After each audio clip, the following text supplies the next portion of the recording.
Iran के साथ बातचीत के मूड में नहीं, तनाज़े का हकीकी खात्मा चाहते हैं। अगले 2 दिन में क्या होता है सबको नजर आ जाएगा।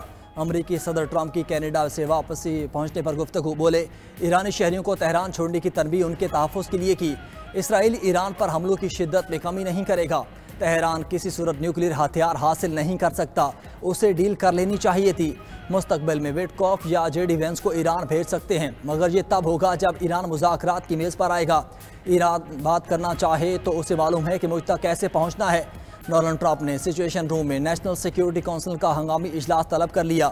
सोशल मीडिया पर बयान में कहा कि इसराइल के खिलाफ हमलों में रूस और शुमाली कोरिया के ईरान को मदद फराहम करने के शवाहिद नहीं मिले।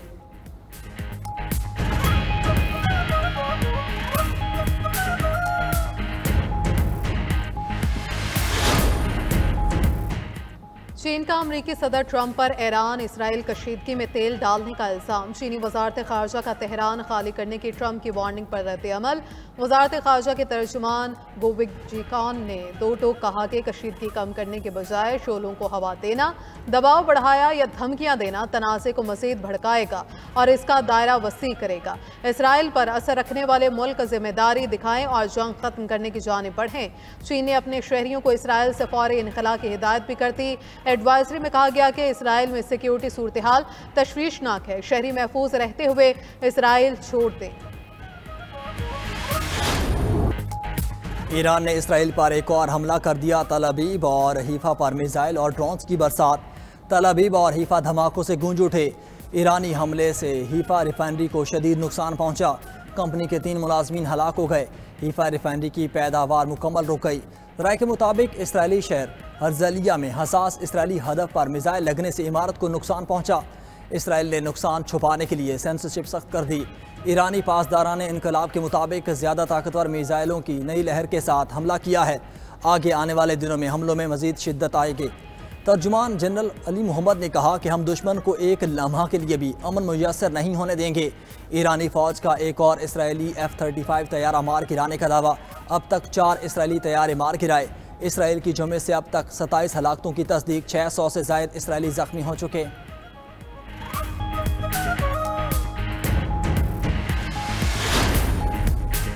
इसराइल के भी ईरान पर हमले जारी। मगरबी तेहरान में धमाकों की गूंज। काशान और तब्रेज़ में भी धमाके सुने गए।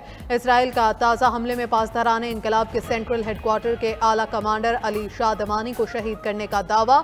अली शादमानी को 2 रोज़ कबल ही साबिक सरबरा गुलाम अली राशिद की शहादत के बाद तैनात किया गया था। इसराइली हुकाम के बयान में कहा गया कि 50 जहाज़ों से 170 ईरानी फौजी अहदाफ को निशाना बनाया गया। तेहरान के हवाई अड्डे पर 2 ईरानी F-14 तैयारे तबाह करने का भी दावा। इसराइली हमलों में अब तक 224 ईरानी शहीद, 900 जख्मी हो चुके।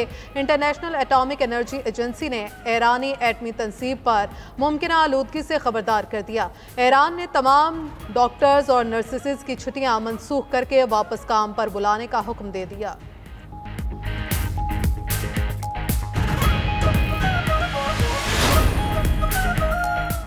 अमेरिका से जौहरी मुआहिदा करीब था, नेतन्याहू ने सब कुछ बर्बाद कर दिया। ईरानी वज़ीर ख़ारजा अब्बास इराक़ची का कहना है कि नेतन्याहू को लगाम दी जाए तो बातचीत की राह हमवार हो सकती है। वाशिंगटन की सिर्फ एक कॉल नेतन्याहू को खामोश करा सकती है। ट्रंप संजीदा हैं और जंग रोकना चाहते हैं तो ये फैसलों का वक्त है। ईरान ने अक़वाम मुत्तहिदा की सलामती कौंसिल को भी खबरदार कर दिया। ईरानी मंदूब अमीर सईद इरवानी ने ख़त में आगाह किया कि इसराइली हमलों में साथ देने वाले भी नताइज का सामना करने के लिए तैयार रहें, क्योंकि वो भी कानूनी तौर पर इन हमलों के ज़िम्मेदार होंगे। मीडिया से गुफ्तगू में अमीर सईद अमीरानी ने कहा कि अमरीकी हथियारों, खुफिया मालूमात और सियासी हिमायत के बगैर इसराइल किसी सूरत ईरान पर हमला नहीं कर सकता था।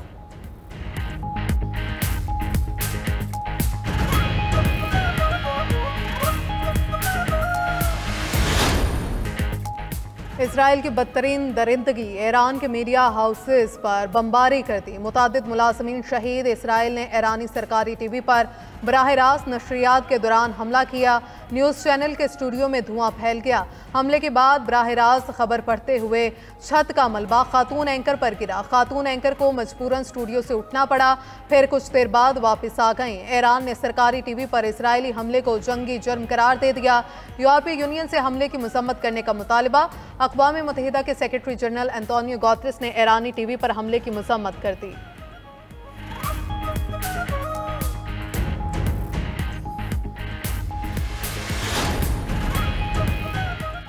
G7 ममालिक का इसराइल की हिमायत का इयादा ईरान को अदम इस्तेहकाम का सबब करार दे दिया। मुश्तरका बयान इसराइल के हक में होने के बाद ट्रंप ने भी एलामी पर दस्तखत कर दिए। G7 ममालिक ने मशरक़ वस्ता में कशीदगी में कमी और शहरियों के तहफ़्फ़ुज़ की अहमियत पर जोर दिया। कहा गया कि हमारा मौक़िफ़ हमेशा से वाज़ेह है कि ईरान जौहरी हथियार हासिल नहीं कर सकता। इसराइल को अपने दिफा का हक हासिल है। इसराइल की सलामती के लिए अपनी हिमायत का इयादा करते हैं।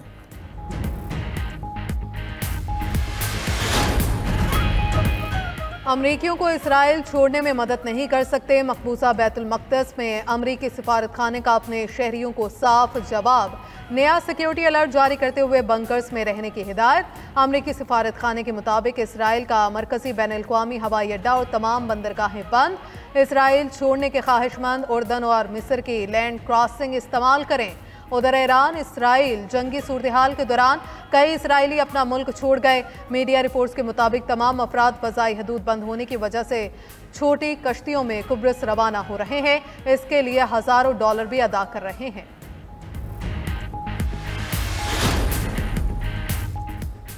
फील्ड मार्शल सैयद आसिम मुनीर का दौरे अमरीका। वाशिंगटन में ओवरसीज़ पाकिस्तानी से मुलाकात।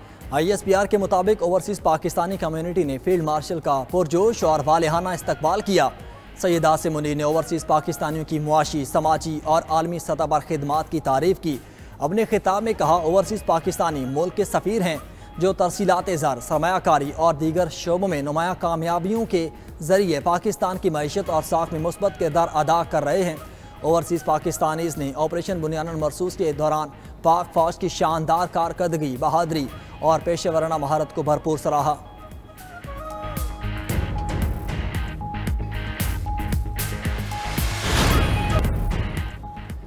₹22 लाख तक सालाना तनख्वाह पर टैक्स ख़त्म होना चाहिए। चेयरमैन PTI बैरिस्टर गौहर का कौमी असम्बली के बजट सेशन से इज़हार ख्याल। कहा, अवाम का पैसा अवाम पर ही इस्तेमाल होना चाहिए।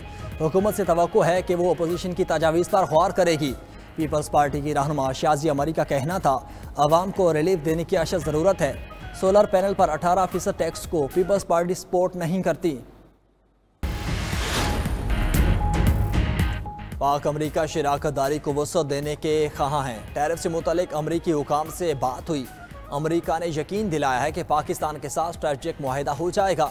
वफाकी वज़ीर ख़ज़ाना मोहम्मद औरंगज़ेब का तकरीब से खिताब बोले, हमारी एक्सपोर्ट इंडस्ट्री बेहतरी की जानिब गामज़न है।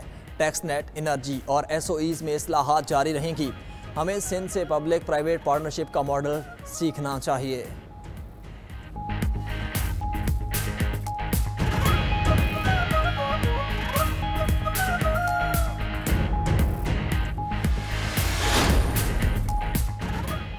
सुप्रीम कोर्ट के आईनी बेंच में जजेस ट्रांसफर केस की समाअत। जस्टिस मोहम्मद अली मसर ने रिमार्क्स दिए कि आर्टिकल 48 में वज़ीर आज़म का लफ्ज़ भी है।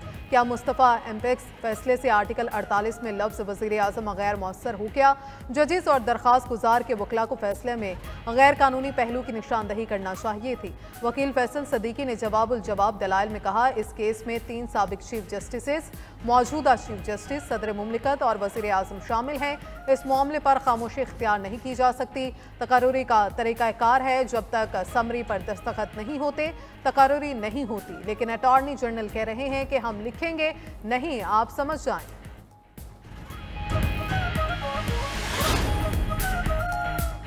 मुल्क के मुख्तलिफ शहरों में बादलों का बसेरा, चंद मकामात पर हल्की बारिश भी हुई। गर्मी का जोर टूट गया। पंजाब, खैबर पख्तूनख्वा, इस्लामाबाद, कश्मीर, गिलगित बल्तिस्तान में तेज़ हवाओं के साथ बारिश का इम्कान। कराची में भी आज आंधी और बारिश मुतवक्के। मतला जुज़वी अबर आलूद रहेगा।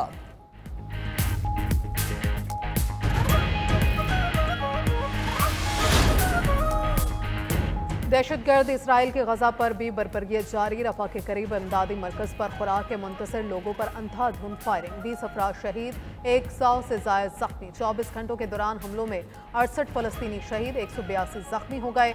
गजा में खुराक और अद्वियात की शदीद किल्लत बरकरार।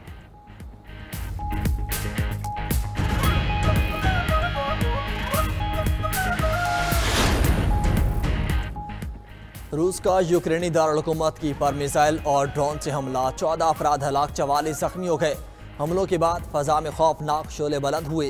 कीव का बेशतर हिस्सा तारीकी में डूब गया।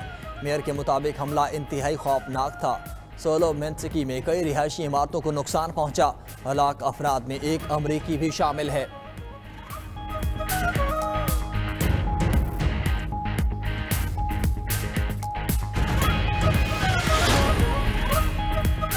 पाकिस्तान का आलमी सतह पर नफरत पर मबनी बयानिए रोकने का मुतालिबा। अक़वाम मुत्तहिदा की तकरीब में पाकिस्तानी मुस्तकिल मंदूब आसिम इफ्तिखार का कहना था, नफरत पर मबनी बयानिए मुआशरों को तकसीम करके आलमी अमन और इस्तेकाम के लिए खतरा बन सकते हैं। ऐसे रुझानात में इजाफा मुख्तलिफ मज़ाहिब ख़ुसूसन मुसलमानों को निशाना बना रहा है। मीडिया प्लेटफॉर्म्स नफरत अंगेज कल्चर के फ़रोग का बड़ा जरिया बन चुके। पाकिस्तानी सफ़ीर ने नस्ल परस्ती और गैर मुल्कियों से नफरत के बढ़ते हुए रुझानात का हवाला भी दिया। चैलेंजेस से निमटने के लिए फौरी और इज्तिमाई रद्द-ए-अमल नागुज़ीर करार।